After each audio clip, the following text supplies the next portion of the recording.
విశాఖ గాజువాక శ్రీ పెంటమాంబ అమ్మవారి ఉత్సవాలు వైభవంగా నిర్వహించారు. ఆలయం వద్ద సుమారు 3000కు పైగా భక్తులకు మహాన్న సమారాధన నిర్వహించారు. భక్తులకు అసౌకర్యం కలగకుండా ఏర్పాట్లు చేసిన కమిటీ వారిని భక్తులు, ప్రజలు అభినందించారు.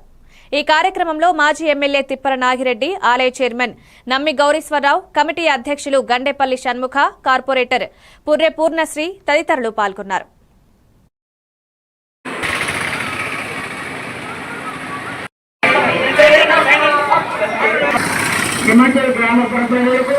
యాభై 59వ వార్డు జీవీఎంసీ హిమాచల్ నగర్ గ్రామ దేవత శ్రీ శ్రీ శ్రీ పెంటమాంబ అమ్మవారు 43వ వార్షికోత్సవ పండుగ మహోత్సవాలు మొన్న ఈ నెల 15వ తేదీ నుంచి 19వ తేదీ వరకు 5 రోజులు ఘనంగా నిర్వహించాము. 19వ రోజు డ్యాన్స్ కార్యక్రమాలు, బిందెల డ్యాన్స్, కోలాటాలు, ఇతరత్ర సాంస్కృతిక కార్యక్రమాలన్నీ ఎంతో అలరించాయి. భారీగా భక్తులు వచ్చి అమ్మవారి దర్శనం చేసుకున్నారు. ఈ అమ్మవారు ఇక్కడ సత్యంగా స్వయంభూగా వెలిశారు. ఈ కాలనీ మొత్తానికి మొట్టమొదటిసారిగా వెలిసినటువంటి దేవత శ్రీ పెంటమాంబ అమ్మవారు.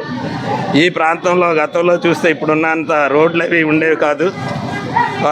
కంచి చెట్లు, తుప్పలు, మర్రి చెట్లు, తాడి చెట్లు అన్నీ కూడా ఉండేవి. అందరికీ నమస్కారం.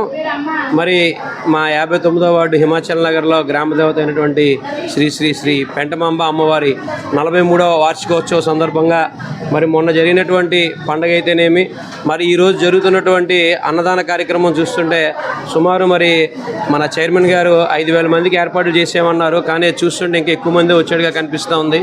కాబట్టి ఏంటి, ఇదంతా కూడా అమ్మవారి యొక్క కరుణా కటాక్షల ద్వారా అమ్మవారి ఆశీస్సుల కోసం ఇంతమంది భక్తులు రావడం జరుగుతూ ఉంది. ఈ నిజంగా